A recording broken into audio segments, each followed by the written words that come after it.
আসসালামু আলাইকুম রহমতুল্লাহ। বাংলাদেশের মানুষদের বুদ্ধি খুব ক্রিটিক্যাল, চিকুন বুদ্ধিতে খুবই এক্সপার্ট। অন্তর্বর্তীকালীন সরকার যখন গঠন করা হয়, উপদেষ্টা মণ্ডলী সাজানো হয়, তখন সমস্ত রাজনৈতিক দলের ঐক্যমতে একটা উপদেষ্টা মণ্ডলী সাজানো হয় এবং উপদেষ্টাদের মধ্য থেকে বলা হয়েছিল যে আমরা প্রত্যেক মাসে আমাদের সম্পদের হিসাব দিব, আমাদের যে ইনকাম, আমাদের যে আয় রোজগার, সব কিছুর একটা হিসাব দিব। এখানে আমরা দেখছি যখন উপদেষ্টা নাহিদ যখন তার পদ থেকে পদত্যাগ করেন, তখন তার একটা স্টেটমেন্ট দিছেন।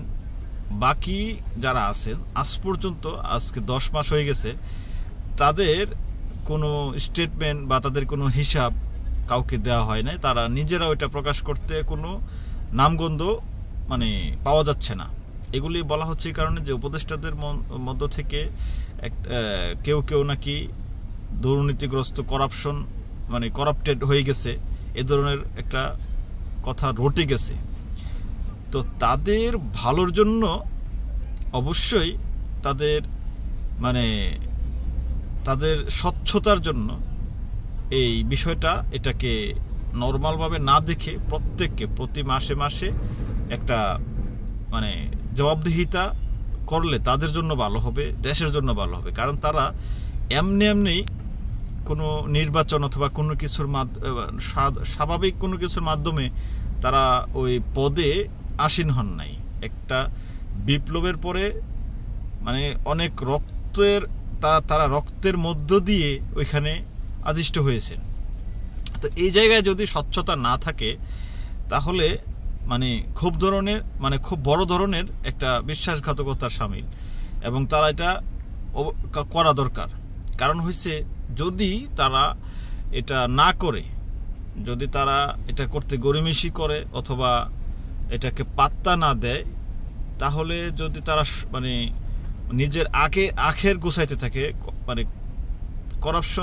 করাপ্টেড হয়ে যায়, তাহলে বাংলাদেশের মানুষ যেমন ক্ষমতায় বসাইছে, নামাইতেও সময় লাগবে না। কারণ বাংলাদেশের মানুষ যেমন সহজ সরল, তেমন সংগ্রামী, বিপ্লবী, তারা প্রতিবাদী। যখন জনগণ ফুলে ফেঁসে উঠবে, তখন কোনোভাবেই তাদেরকে ঠেকানো যাবে না।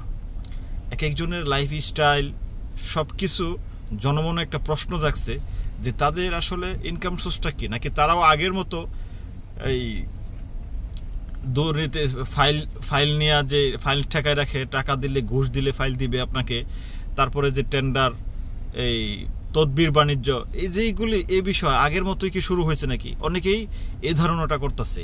তো এই ধারণা করার আগে তাদের সব কিছুর হিসাব, ব্যাংক থেকে শুরু করে সব কিছুর হিসাব তারা এটা জনগণের সামনে পেশ করলে, প্রতি মাসে অন্তত একবার করে পেশ করলে, তাহলে সরকারের জন্য, সরকারের ভাবমূর্তি খুব ভালো হবে। এবং যারা সরকারকে আঙ্গুল তুলে কথা বলে সরকারের বিষয়ে, তাদের ব্যাপারেও একটা জবাব দেওয়া হবে এই কাজটার মাধ্যমে। যদি এটা করা হয়, তাহলে অদূর ভবিষ্যতে তাদের জন্য ভালো হবে, কাজে স্বচ্ছতা আসবে।